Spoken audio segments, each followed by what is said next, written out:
Hello friends, welcome to my YouTube channel online Vinay academy. पिछले video में मैंने आपको एनसीईआरटी क्लास 10th के साइंस के chapter 4 carbon and its compounds के बारे में बताया था और इसमें मैंने बताया था कैसे एल्काइन, एल्कीन और एल्केन में हम फॉर्मेट करते हैं और उनका आईयूपीएसी के अकॉर्डिंग किस तरीके से हम उनका नाम रखते हैं। उसी के अंतर्गत मैं आज इसका पार्ट 2 लेकर हाजिर हूँ।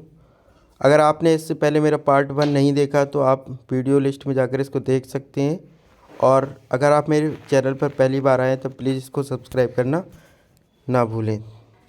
चलिए स्टार्ट करते हैं।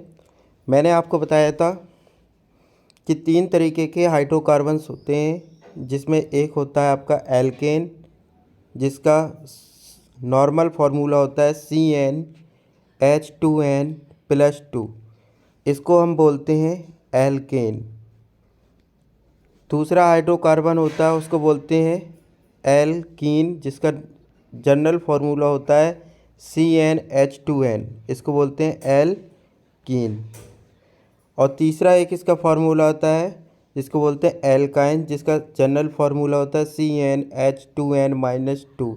इसको बोलते हैं एल्काइन।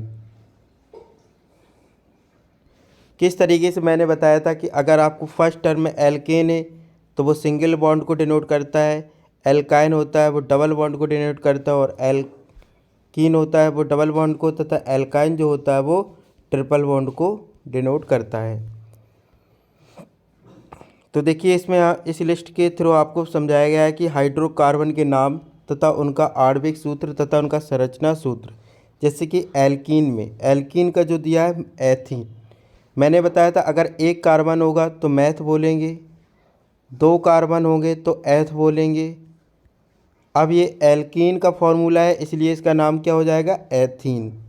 यहाँ पे कार्बन कितने हैं, 2, तो 2 कार्बन को मैंने यहाँ पे जोड़ दिया, तथा हाइड्रोजन कितने, 4, तो 1 2 3 4 हाइड्रोजन को जोड़ दिया। अब बॉन्डिंग किस तरीके से इसकी करते हैं।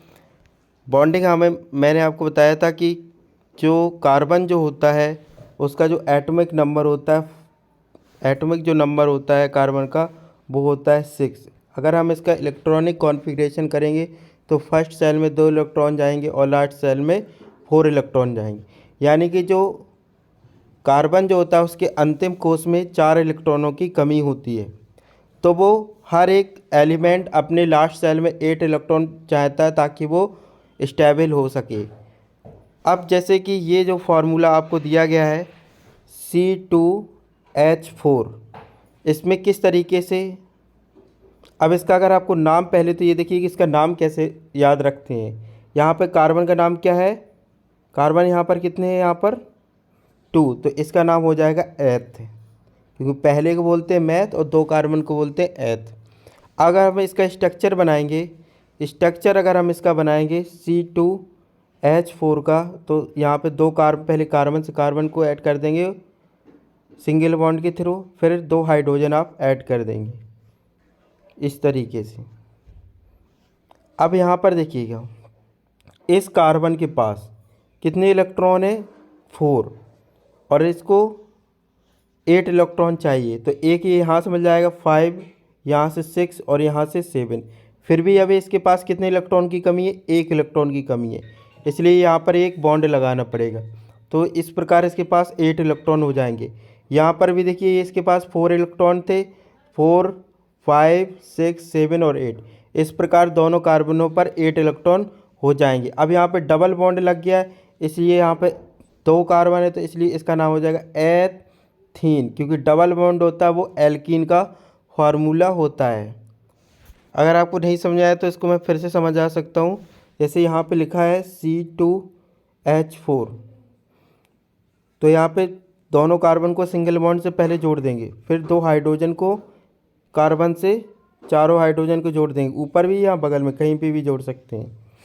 इसके बाद यह देखते हैं कि यहाँ पर कितने इलेक्ट्रॉन की कमी, इस कार्बन के पास कितने इलेक्ट्रॉन है, 4 है लास्ट सेल में, कितने हैं, 4 हैं।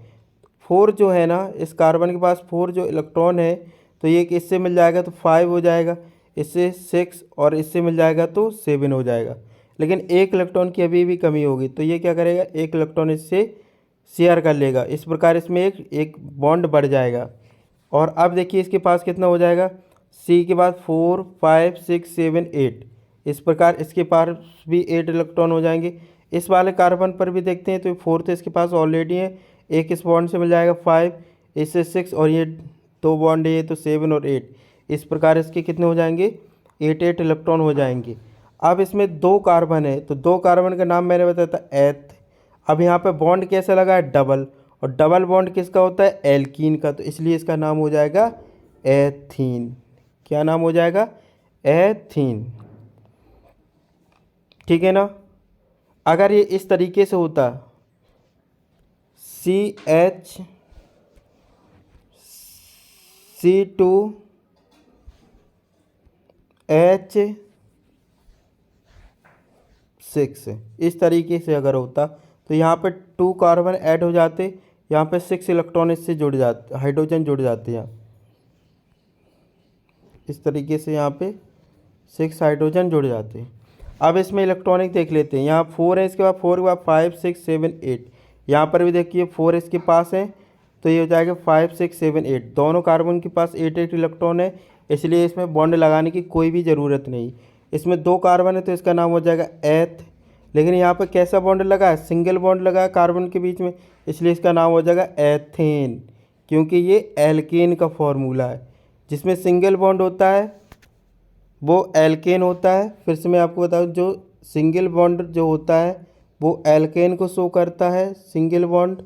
जिसमें डबल बॉन्ड होता है वो एल्कीन को शो करता है,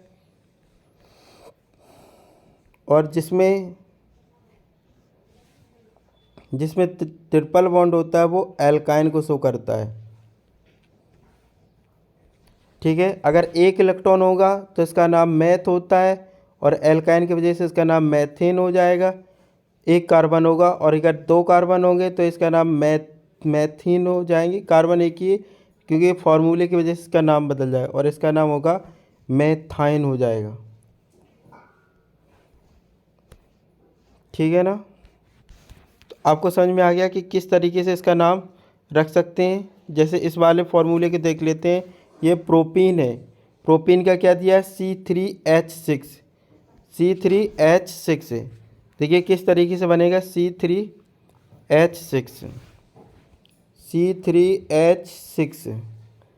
अब यहाँ पर 3 कार्बन है, तो सबसे पहले तीनों कार्बन को हम सिंगल बॉन्ड से जोड़ देंगे। इसके बाद हाइड्रोजन यहाँ पर कितने हैं, 6, तो 6 हाइड्रोजन है, तो इसको 6 हाइड्रोजन को हम इनमें जोड़ देते हैं, कार्बन से जोड़ दिया ना। अब देखिएगा, अब इसमें देखो कितने इलेक्ट्रॉन की कमी है, 4 तो इसके पास है, 5 6 7, एक अभी भी कम है, तो इसमें एक यहाँ पर बॉन्ड लगा देंगे, तो क्या हो जाएगा, 4 5 6 7 8। यहाँ पर कितना होगा, 4 5 6 7, और एक इलेक्ट्रॉन इसको ये ले लेगा, तो ये हो जाएगा आपका 8 हो जाएगा। ठीक है ना। यहाँ पर भी देखिए उसी स्ट्रक्चर को इस तरीके से समझाया गया है, जैसे 4 है तो 5 6 7, ठीक है ना। और यहाँ पर देखिए, ये देखो ये 4 है, तो 4 के बाद 5 6 7 8, यहाँ पर देखो 4 5 6 7 8, इसलिए ये 8 इलेक्ट्रॉन क्लियर हो जाएंगे।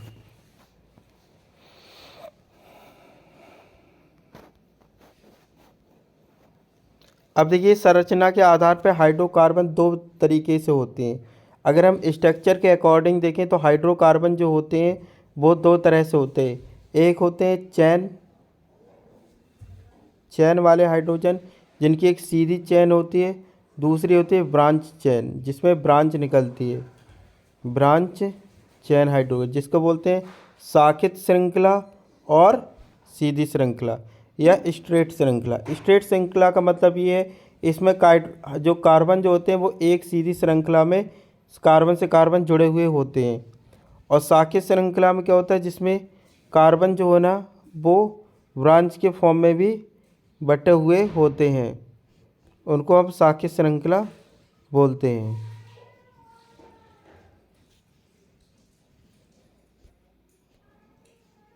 ठीक है ना। जैसे देखो, एक एग्जाम्पल के थ्रू दिखाया गया कि पेंटेन, पेंटेन का फॉर्मूला होता है C5H12। तो इसमें सभी कार्बन, तो सबसे पहले 5 कार्बन कार्बन का से जुड़े हुए हैं और इसमें 12 हाइड्रोजन इससे कनेक्टेड हैं, ठीक है ना। इसी तरीके से इसको देख लीजिएगा, ये भी इसमें देखिए ये दिया गया है, उसमें भी जो आपके कनेक्टेड हैं एक दूसरे से, कार्बन कार्बन से कनेक्टेड है और हाइड्रोजन जितने होते हैं वो सभी कार्बन से कनेक्टेड। याद रखना ये कि कभी भी हाइड्रोजन हाइड्रोजन बॉन्ड से कनेक्ट नहीं होगा, कार्बन कार्बन से कनेक्ट होगा बट हाइड्रोजन हाइड्रोजन से कनेक्ट नहीं होगा।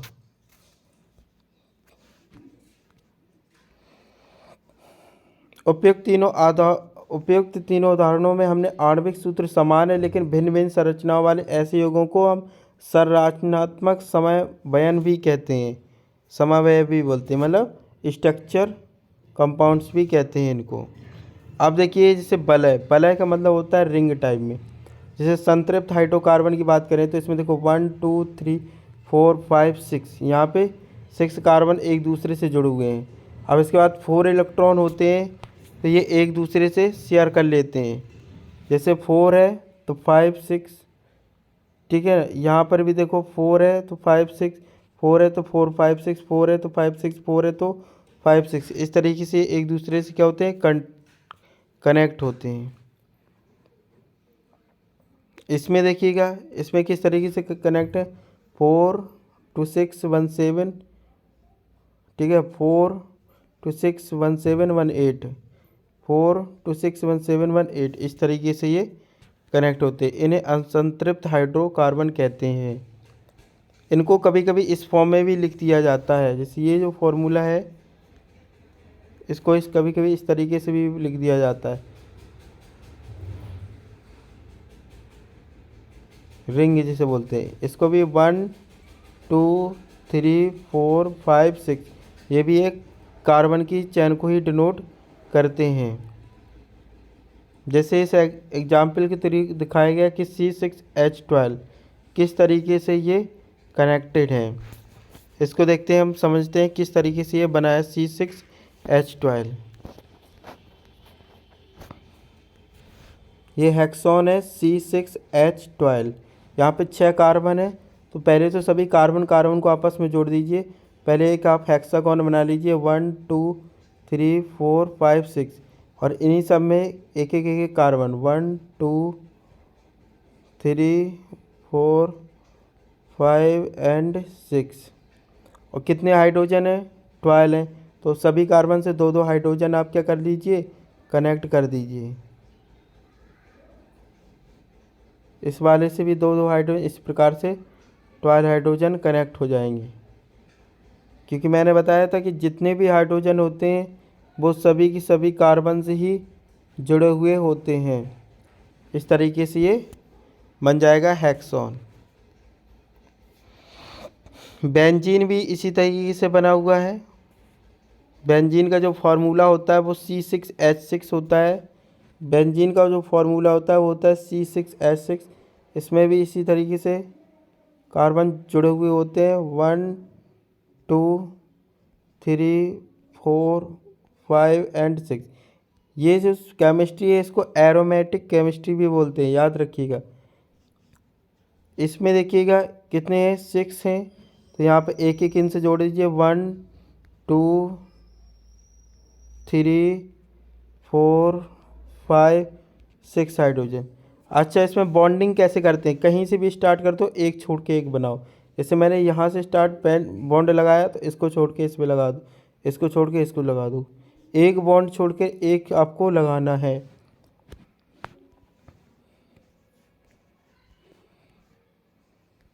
प्रक्रियात्मक समूह क्या होते हैं, प्रक्रियात्मक समूह हाइड्रोकार्बन श्रृंखला में यह तत्व एक या एक से अधिक हाइड्रोजन को इस तरीके से सब्स्टिट्यूट करता है। सब्स्टिट्यूट का मतलब प्रतिस्थापित करता है कि कार्बन की संयोजकता क्या होती है, संतुष्ट रहती है, यानी कि जो उसकी बैलेंसी है वो हमेशा सेटिस्फाइड रहती है। ऐसे तत्वों को हम विषम परमाणु कहते हैं। क्या कहते हैं, ऐसे तत्वों को हम विषम परमाणु कहते हैं।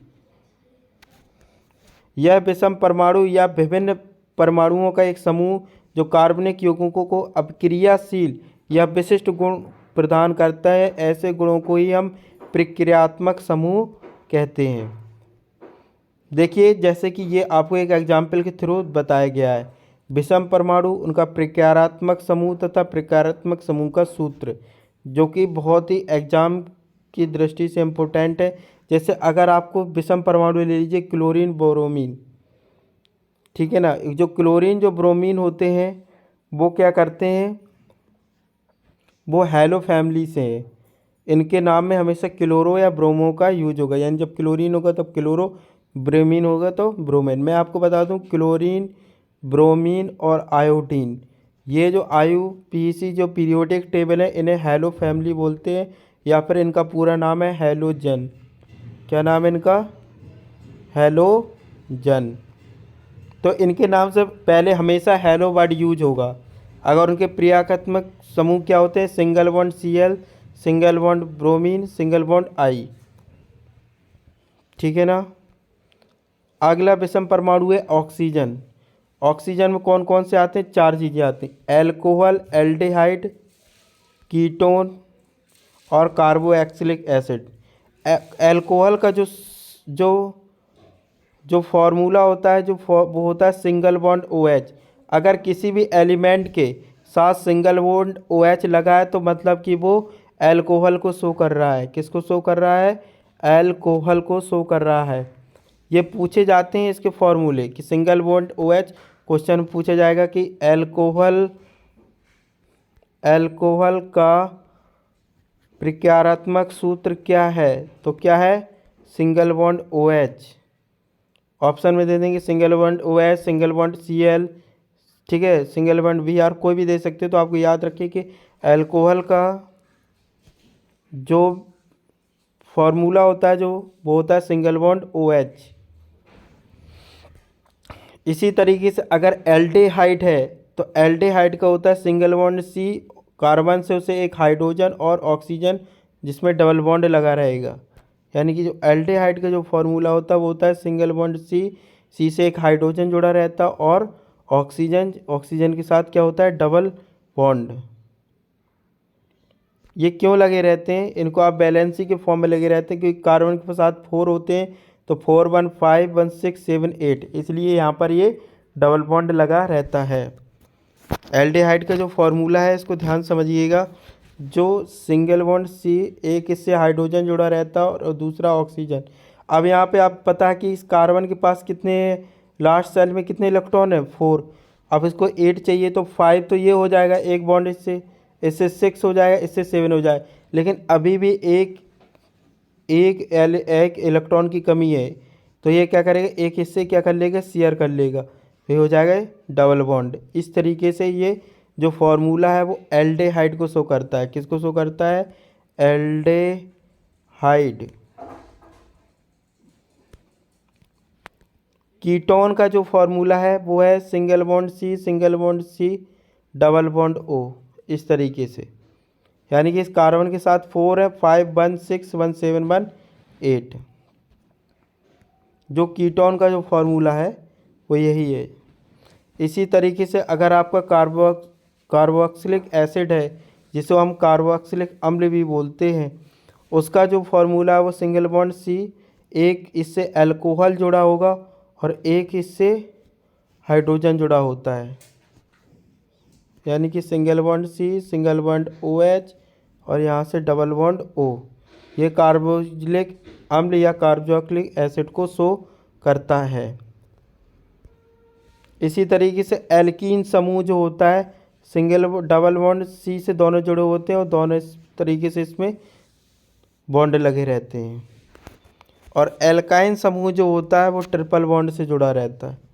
एल्काइन जो समूह होता है वो ट्रिपल बॉन्ड से जुड़ा रहता है। अब देखिए समजातीय श्रेणी क्या होती है। कंपाउंड की वह सीरीज जिसमें कार्बन सीरीज में स्थित हाइड्रोजन एक ही प्रकार के प्रकारात्मक समूह द्वारा विस्थापित होते हैं, उनको हम समजातीय श्रेणी बोलते हैं। मतलब यौगिकों की वह सीरीज जिसमें कार्बन श्रृंखला में स्थित हाइड्रोजन एक ही प्रकार के प्रकारात्मक समूह द्वारा सब्स्टिट्यूट होते हैं। सब्स्टिट्यूट का मतलब एक जगह से दूसरी जगह विस्थापित होते हैं। जैसे अल्कोहल, जैसे अभी मैंने बताया था CH3OH, तो इसका नाम क्या हो जाएगा, मैथिल अल्कोहल। क्या नाम हो जाएगा, क्योंकि एक कार्बन है इसलिए इसका नाम हो जाएगा मैथिल एल्कोहल। इसका नाम क्या हो जाएगा, मैथिल एल्कोहल। ओ एच जो होता है वो किसका शो करता है, एल्कोहल को। ठीक है। और ये देखो C2H5OH, ये क्या है, ये दो कार्बन है इसलिए इसका नाम हो जाएगा एथिल, और OH की वजह से हो जाएगा इसका नाम एल्कोहल, एथिल एल्कोहल।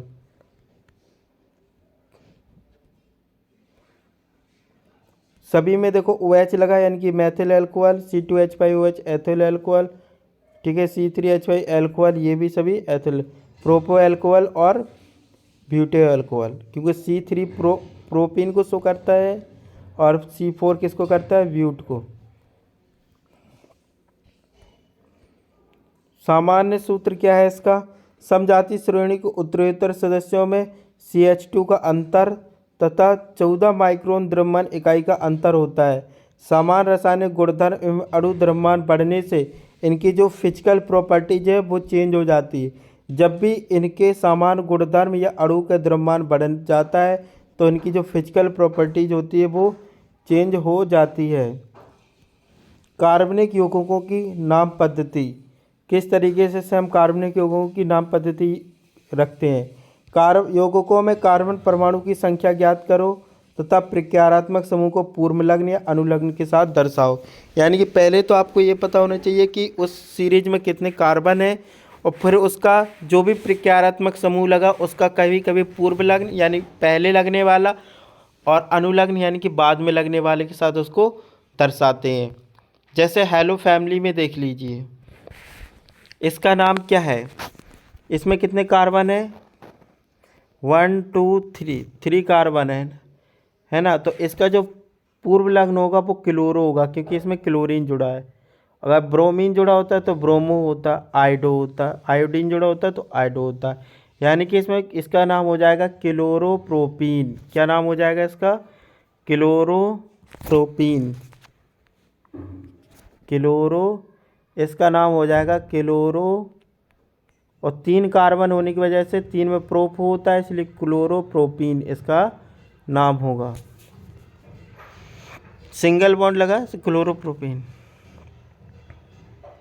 एल्कोहल में जो होता है एल्कोहल, इसका अनुलग्न, अनुलग्न का मतलब ये हमेशा पीछे की ओर लगेगा, ठीक है ना। तो इसका नाम हो जाएगा, इसमें भी देखो 3 कार्बन है तो वही फॉर्मूला है, बस इसमें OH बदल गया है। OH बदलने से इसका नाम हो जाएगा प्रोपोनॉल। क्या हो जाएगा इसका नाम, प्रोपोनॉल, क्योंकि इसमें अल्कोहल का ऑल वर्ड आ जाएगा। वही फॉर्मूला है, बस इसमें हमने क्या कर दिया कि एल्डिहाइड का लगा दिया। क्या लगा दिया, एल्डिहाइड। तो इसका अनुलग्न लग जाएगा Al, लास्ट में पीछे की ओर लग जाएगा Al, तो प्रोपोनल। इसी के नाम क्या हो जाएगा, प्रोपोनल। कीटोन में ONe1 जुड़ जाता है, प्रोपो1, तो इसका नाम क्या हो जाएगा, प्रोपोनॉन। कीटोन का देखो ये जो इसका प्रक्रियात्मक सूत्र ये दिख रहा है, यहाँ से हम पता कर लेते हैं। एल्डिहाइड का ये दिख रहा है कि इसमें क्या लगेगा, और एल्कोहल में ये दिख रहा है OH, तो इसके में OL लगेगा। क्लोरो में जो होता है वो आगे की ओर लगता है, इसमें Cl, क्लोरीन, ब्रोमीन, आयोडीन जुड़ा हुआ होता है। इसी तरीके से अगर कार्बोक्सिलिक एसिड होगा तो इसका अनुलग्न लगेगा यानी ओइक एसिड लगेगा। अनुलग्न का मतलब होता है पीछे की ओर। जैसे ये देखिए, ये कार्बोक्सिलिक एसिड का ये लगा है तो इसका जो अनुलग्न क्या लग जाएगा, प्रोपोनोइक एसिड, प्रोपोनोइक एसिड।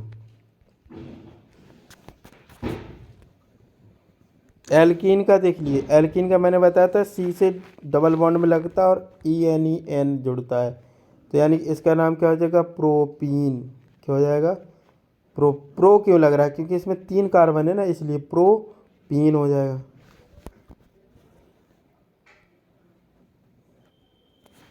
इसमें देखिए, ये देखो ये दोनों कार्बन में ट्रिपल बॉन्ड है तो एल्काइन लगेगा, तो इसका नाम हो जाएगा प्रोपाइन।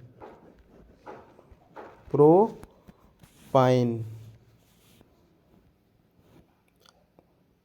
नेक्स्ट देखिए, कार्बनिक यौगिकों के रासायनिक गुणधर्म, जैसे जलना। मेथेन है, मेथेन का फॉर्मूला होता है CH4। जब ये जलती है तो ऑक्सीजन के साथ क्या निकलता है, carbon dioxide plus water plus ऊष्मा प्लस लाइट। जैसे ये लकड़ी का जलना, ये इसी फॉर्मूले के तहत है। मेथेन है, इसमें ऑक्सीजन, हवा में प्रेजेंट ऑक्सीजन के माध्यम से ये जली, तो वो साइड क्या निकल के आया, carbon dioxide plus water H2O plus energy और प्लस लाइट। यही है हमारे जलने की यानी दहन का रिएक्शन। अब क्रिया, कार्बन तथा उसके यौगिक ईंधन के रूप में इस्तेमाल किए जाते हैं, क्योंकि दहन पर प्रचुर मात्रा में हमें हीट और लाइट मिलती है।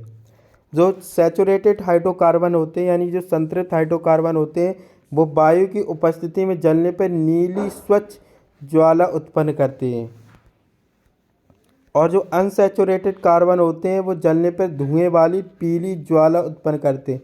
इस पॉइंट को आप याद रखिएगा कि जो भी सैचुरेटेड कार्बन होते हैं वो जलने पर नीली स्वच्छ ज्वाला उत्पन्न करते हैं। जो असंतृप्त हाइड्रोकार्बन होते हैं वो पीली ज्वाला उत्पन्न करते हैं, क्योंकि असंतृप्त हाइड्रोकार्बन में कार्बन की प्रतिशत मात्रा संतृप्त हाइड्रोकार्बन से अधिक होती है, और वायु की उपस्थिति में कार्बन का पूर्ण उपचयन नहीं हो पाता है। अगला देखिए पॉइंट है ऑक्सीकरण। क्षारीय पोटेशियम परमैंगनेट, जिसको हम बोलते हैं KMN4, इसको नॉर्मल भाषा में लाल दवा भी बोलते हैं, जो कि कुओं में डाली जाती थी पानी की सफाई के लिए। जो क्षारीय पोटेशियम परमैंगनेट यानी KMNO4 या अम्लीय पोटेशियम डाइक्रोमेट, पोटेशियम डाइक्रोमेट का फॉर्मूला याद रखिए K2Cr2O7, इसको बोलते हैं पोटेशियम डाइक्रोमेट K2Cr2O7 की उपस्थिति में अल्कोहल कार्बोक्सिलिक एसिड में परिवर्तित हो जाता है। ठीक है, यानी कि जैसे कोई ये एथेनॉल दिया है CH3CH2OH, जब हमने इसको क्षारीय KMNO4 और अम्लीय K2Cr2O7 की प्रेजेंटी में किया तो एथेनोइक एसिड में बदल जाता है, इनकी CH3COOS। फिर से समझ लीजिए, जैसे कि ये CH3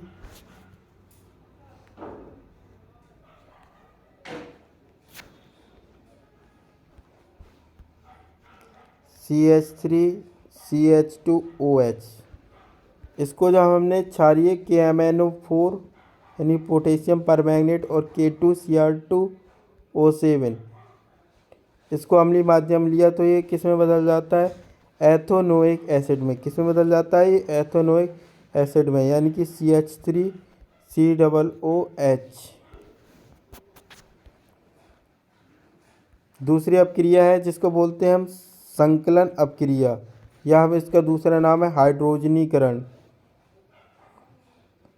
देखिए क्या है कि जब भी कोई असंतृप्त हाइड्रोकार्बन को निकेल या लेड और हाइड्रोजन की उपस्थिति में संकलित किया जाता है तो हमें असंतृप्त हाइड्रोकार्बन मिल जाता है। असंतृप्त हाइड्रोकार्बन मिल जाता है, जैसे कोई एक असंतृप्त हाइड्रोकार्बन था C+C, और इससे R का मतलब और कोई दूसरा एलिमेंट इसमें जुड़ा हुआ है। जब हमने इसके निकेल और लेड और हाइड्रोजन की प्रेजेंटी में इससे रिएक्शन कराई तो इसका जो सिंगल डबल बॉन्ड था वो हट गया, क्योंकि जो डबल बॉन्ड या फिर ट्रिपल बॉन्ड होते वो वही असंतृप्त हाइड्रोकार्बन होते, और जो सिंगल बॉन्ड होता है वो संतृप्त हाइड्रोकार्बन होता है, सैचुरेटेड हाइड्रोकार्बन होता है। तो ये सैचुरेटेड हाइड्रोकार्बन में बदल जाते हैं। इसी रिएक्शन को हम हाइड्रोजनीकरण बोलते हैं। क्या बोलते हैं इसको हम, हाइड्रोजनीकरण बोलते हैं। पैलेडियम या निकेल जैसे उत्प्रेरकों की उपस्थिति में असंतृप्त हाइड्रोकार्बन जोड़कर उसको हम संतृप्त हाइड्रोकार्बन बना लेते हैं। यानी कि जो वनस्पति तेलों से जो वनस्पति घी बनाने के निर्माण भी इसी विधि द्वारा किया जाता है। जब भी कोई वनस्पति तेल से वनस्पति घी बनाया जाता है तो इसी विधि द्वारा किया जाता है। इसको हाइड्रोजनीकरण रिएक्शन बोलते हैं। अगला है हमारा सब्स्टिट्यूशन रिएक्शन। जैसे मेथेन को अगर हम क्लोरीन से रिएक्शन कराते हैं सूर्य के प्रकाश की उपस्थिति में तो CH3Cl प्लस HCl हमें प्राप्त होता है। यानी कि जो एक कार्बन क्लोरीन का एक अणु इससे मिलकर आ जाता है और इसका एक हाइड्रोजन क्लोरीन के पास चला जाता है, इसी को हम सब्स्टिट्यूशन रिएक्शन कहते हैं। यानी कि ये देखिए, ये इस तरीके से CH4 को अगर हम ब्रेक कर लिखेंगे CH3 और H, और यहाँ पर भी अगर इसको तोड़ने Cl और Cl, तो क्या होता है कि एक Cl एक इसके साथ तोड़ के चला जाता है और ये इससे मिल जाता है। इसी को हम सब्स्टिट्यूशन के कहते हैं, यानी एक दूसरे से प्रतिस्थापित होना। कुछ महत्वपूर्ण कार्बनिक यौगिकों की बात करें जैसे कि एथेनॉल और एथेनोइक एसिड। एथेनोइक के जो फिजिकल प्रॉपर्टीज हैं वो ये है कि ये रंगहीन, गंधहीन और जलने वाला स्वाद होता है। जल में ये घुलनशील होता है, यानी कि जल में आसानी से घुल जाता है। वाष्पशील द्रव होता है जिसका क्वथनांक यानी कि जो बॉइलिंग पॉइंट होता है वो 351 केल्विन होता है। प्रकृति जो नेचुरलिटी होती है वो न्यूट्रल होती है, यानी कि उदासीन होती है। अगर हम इनके रासायनिक गुणधर्म यानी कि केमिकल प्रॉपर्टीज की बात करें तो अगर इसको हम सोडियम के साथ रिएक्शन कराते हैं यानी कि Na प्लस CH3CH2OH, तो उस साइड क्या कर देता है, ये इसको टूट जाता है। यानी कि दो हिस्सों में ये टूट कर यहाँ पे क्या बनाता है, यहाँ पे बनाता है सोडियम एथॉक्साइड। ये जो है ना, ये दो हिस्सों में टूट जाता है, CH3CH2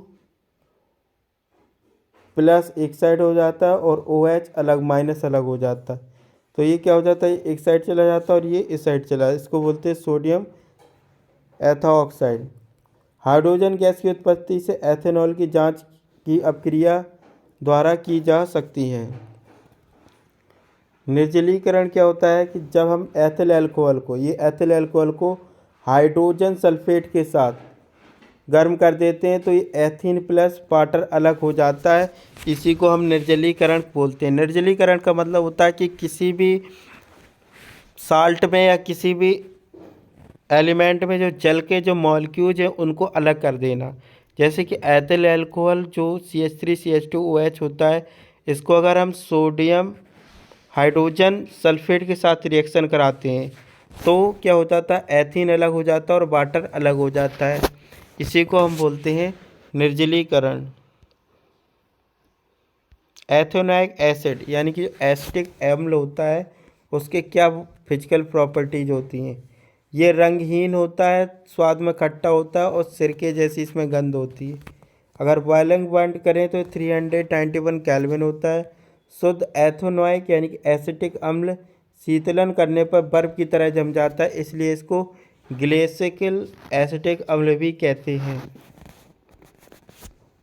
रासायनिक गुणधर्म की बात करें यानी कि इसकी जो केमिकल प्रॉपर्टीज है वो है आपका एस्टरीकरण। जब आप एथेनोइक एसिड को एथेनॉल के साथ मिला देते हैं तो हमें एस्टर प्राप्त हो जाता है। यानी एथेनोइक एसिड होता है CH3COOH, तो एथेनॉल होता है आपका एथिल अल्कोहल यानी CH3CH2OH प्लस हाइड्रोजन सल्फेट को उत्प्रेरक की उपस्थिति में जब इसको हीट करते हैं तो उस साइड हमें एस्टर प्राप्त होता है। इससे क्या होता है कि मीठे फलों जैसी गंध वाला हमें एस्टर का निर्माण किया जा सकता है। अगला क्वेश्चन है कि साबुनीकरण, साबुन कैसे बनाते हैं। जब किसी हम एथेनोइक के साथ हम सोडियम और हाइड्रोक्साइड की रिएक्शन करा देते हैं तो जो भी हमें जो साल्ट प्राप्त होता है वो ही हमारा साबुन होता है और इस विधि से हमें साबुन तैयार किए जाते हैं। यानी कि जो सोडियम एसीटेट जो हमें मिलता है वही हमारा साबुन होता है। जैसे CH3CO CH2CH3 double bond O के जब हम सोडियम हाइड्रोक्साइड से रिएक्शन कराएंगे तो उस साइड हमें मिलता है CH3COO Na प्लस CH3CH2OH। अगर हम इसकी क्षार से अपक्रिया कराएं तो NaOH प्लस CH3COOH, तो उस साइड ये दो हिस्सों में टूट जाता है। दो हिस्सों में इस तरीके से टूट जाता है कि Na Na जो होता है इसका, Na जो होता है वो प्लस हो जाता है और OH जो है माइनस हो जाता है।